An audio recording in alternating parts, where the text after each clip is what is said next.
આજે આપણે બનાવીશું ઢોકળીનું શાક. પહેલાં પ્રથમ આપણે ઢોકળી બનાવશું. તેના માટે એક પેનમાં તેલ ગરમ કરવા મૂકશું. તેમાં રાઈ, જીરું, હિંગ અને છાશ એડ કરશું. પછી તેમાં આપણે બધા મસાલા કરશું.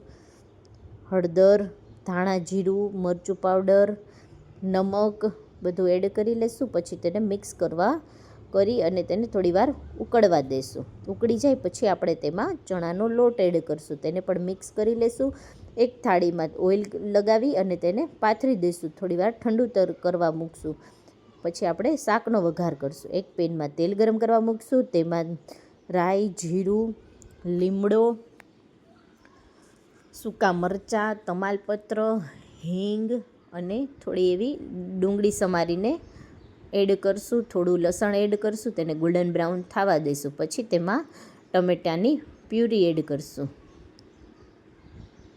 તેને પણ એડ કરી અને થોડીવાર ચડવા દઈશું. પછી આપણે એમાં બધા મસાલા કરશું. હળદર, ધાણા જીરું, નમક, મરચું પાવડર અને મિક્સ કરી લઈશું. થોડું તેલ ઉપર આવી જાય પછી એમાં પાણી એડ કરશું.